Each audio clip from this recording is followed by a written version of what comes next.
Hello friends, welcome to বিজয়িতাজ yummy kitchen.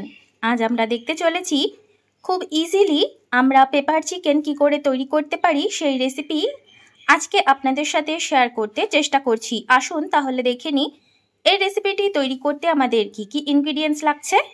আজকে recipe জন্যে আমাদের চিকেন লাগবে, সেই জন্যে এখানে 450 মতো চিকেন নিয়েছি। ভালো করে পরিষ্কার করে ধুয়ে নিয়েছি গরম জল আর নুন দিয়ে। মশলাতে লাগছে বেশ বড় বড় সাইজের করে কুচনো পেঁয়াজ, বড় সাইজের আলু টুকরো করে রাখা, ধুয়েও রাখা, এখানে কয়েকটা কাঁচা লঙ্কা, রসুন বেশ অনেকটা পরিমাণ, আদাও অনেকটা পরিমাণ, এগুলো বেটে নেব। গুঁড়ো মশলা বানিয়ে নিতে হবে, সেই জন্য গ্যাসে ফ্রাইং প্যান বসিয়ে আমরা ছোট্ট চামচের 3 চামচ জিরে আর দিলাম বেশ অনেকগুলো গোলমরিচ, এটা রোস্ট করে নেব। জিরা আর গোলমরিচের যে রোস্ট করেছিলাম সেটা গুঁড়ো করে নিয়েছি। আদাটা বেটে নিচ্ছি। এবার রসুনগুলো বেটে নেব। ছোট এলাচি, লবঙ্গ আর দারচিনি নিয়েছি বেশ অনেকটা পরিমাণ, এটা থেতো করে নেব। রান্না শুরু করব, তাই গ্যাসে কড়াই বসিয়ে থেতো করে রাখা গরম মশলাটা দিয়ে দিলাম। এবার আমরা এতে তেল অ্যাড করে দেব। দিয়ে দিলাম বাটা আদা, রসুন বাটা, আধা বেটে রাখা কাঁচা লঙ্কা। যেহেতু আলুগুলো আগে থেকে সেদ্ধ অথবা ভেজে রাখিনি, তাই মশলার সাথেই দিয়ে দিলাম, ভালো করে সেদ্ধ হবে। সামান্য পরিমাণ নুন দিলাম, পরে লাগলে আরও দেব। ঢাকা দিয়ে রাখলাম, কিছুক্ষণ পর খুলে নেব। আলুগুলো প্রায় সেদ্ধ হয়ে গেছে, সেই জন্য আমরা চিকেনটা অ্যাড করে দিলাম। দেখুন চিকেন থেকে অনেকটা জলও ছেড়েছে, তেলও ভেসে উঠেছে। আমরা কেটে রাখা পেঁয়াজগুলো এবার অ্যাড করে দেব।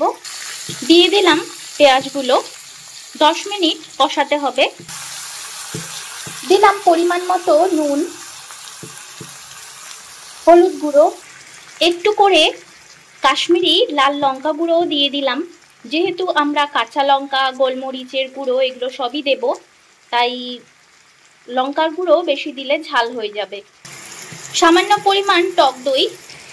কষানো হয়ে গেছে, এবার আমরা রোস্টেড জিরের গুঁড়ো আর গোলমরিচের গুঁড়োটা দিয়ে দেব। দিয়ে দিলাম, ভালো করে মিশিয়ে নেব। আমরা ঝোলের জন্য জলও অ্যাড করে দিয়েছি, আর সামান্য পরিমাণ ব্যালেন্স করার জন্য চিনি দিয়ে দিয়েছি একটু করে। এটা মাখো মাখো হয়ে এলে ধনেপাতা কুচি ছড়িয়ে দেব। এবার ধনেপাতা কুচি ছড়িয়ে দিলাম। এটা একদমই তৈরি, এবার গার্নিশ করে আপনাদের সামনে নিয়ে আসছি। ফ্রেন্ডস, চিকেন তো বাচ্চা বা বড়রা সবাই খেতে পছন্দ করে, আর এই রেসিপিটি ভীষণই চটজলদি তৈরি হয়ে যায় ঘরে থাকা সামান্য কিছু উপকরণ দিয়ে। এটা রুটি অথবা ভাতের সাথে খেতে ভীষণই সুস্বাদু লাগে।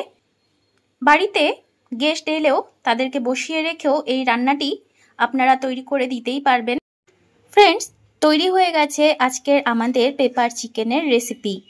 আপনারা দেখলেন আমরা ঘরে থাকা সামান্য কিছু উপকরণ দিয়ে কত ইজিলি এটা বানালাম। আপনারাও বাড়িতে অন্তত একবার ট্রাই করুন, নিজেও খান, সবাইকে খাওয়ান, আর কমেন্টসে আমাকে জানান আপনাদের কেমন লেগেছে। যদি ভালো লেগে থাকে তাহলে প্লিজ লাইক, কমেন্ট, শেয়ার আর সাবস্ক্রাইব করতে ভুলবেন না। পাশে থাকা বেল আইকনটিকে প্রেস করে দেবেন, যাতে নতুন কোনো ভিডিও এলে আপনার নোটিফিকেশন আগেই পেতে পারেন। আজকের মতো এতটুকুই, দেখা হবে এই চ্যানেলে নেক্সট ভিডিওতে। ততক্ষণের জন্যে টাটা।